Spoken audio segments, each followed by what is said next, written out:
Donc, je crois que dans une discussion de cas réussie, c'est extrêmement important de créer un climat qui est propice à la discussion et où les étudiants vont être capables d'émettre leurs opinions, puis parfois même de prendre des risques. C'est pourquoi le début du cas est fondamental. Donc, la première question, les approches, donc comment on débute cette animation de cas est absolument fondamentale. Pour moi, 3 aspects à considérer.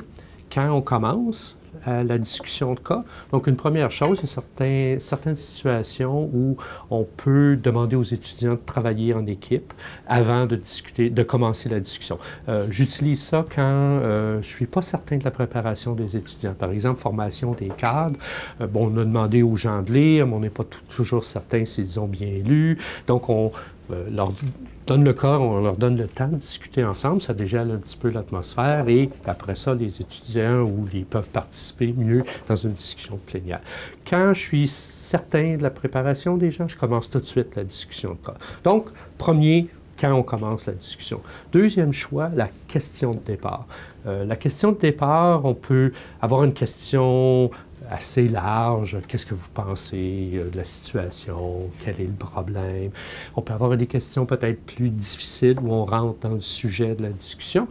Personnellement, je préfère toujours des questions relativement faciles pour débuter le cas, pour que les étudiants soient à l'aise de discuter, se remettent à l'intérieur du cas. Très souvent, ils nous arrivent en classe, ils sont allés à d'autres cours, ils ont lu le cas il y a 2 jours, donc en leur donnant un petit peu le temps de se remettre dans le cas, c'est beaucoup plus facile. Mais je commence toujours avec le contexte.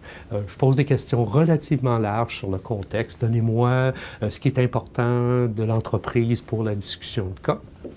Et de cette façon, c'est relativement facile. Donc, ils vont me parler du nombre d'employés, si c'est la prise de décision centralisée, décentralisée. Donc, des choses que les étudiants peuvent reprendre du cas. Et de cette façon-là, ils prennent, jouent un petit peu dans leurs feuilles, ramènent les choses et ils se remettent dans le cas. Et après ça, ça devient relativement facile d'aller plus loin avec les étudiants, avec des questions beaucoup plus difficiles. L'autre justification, c'est qu'essentiellement, le contexte est extrêmement important à comprendre avant de traiter le cas. Donc, et je termine toujours cette partie, bon, les étudiants me donnent des choses assez évidentes, mais je termine toujours la partie en leur demandant, bon, c'est quoi là, la conclusion? C'est une entreprise, c'est un problème complexe, c'est un problème difficile. Donc, on conclut là-dessus. Et ensuite, là, je commence avec les questions beaucoup plus difficiles. Donc, le deuxième point ici, c'est le type de questions à poser au début du cas. Le troisième aspect à considérer est à qui on pose la question. Est-ce que je pointe un étudiant en particulier? Paul, veux-tu commencer? Veux-tu me faire ça? Ou je demande qui veut débuter ou on laisse la classe choisir. Ma préférence a toujours été d'ouvrir la discussion à toute la classe de façon générale. Pourquoi? Encore une fois, dans mon style d'animation, et ça varie beaucoup de prof en prof, je pointe rarement les étudiants, je laisse la classe fournir l'information.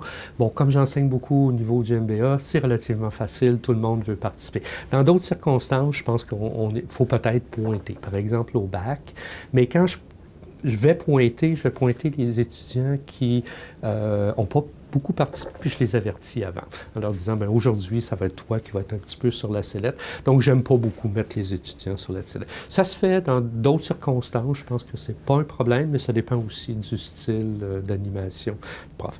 Une chose que je fais jamais pour débuter un cas, c'est de demander à des étudiants de venir présenter le cas en avant. Là, ce n'est plus la méthode des cas, ce n'est plus une discussion, c'est essentiellement un cours magistral par des étudiants sur le cas. Donc, j'essaie d'éviter ce genre de choses. Je garde vraiment la discussion de cas. Donc, l'ouverture est fondamentale. C'est ça qui crée l'atmosphère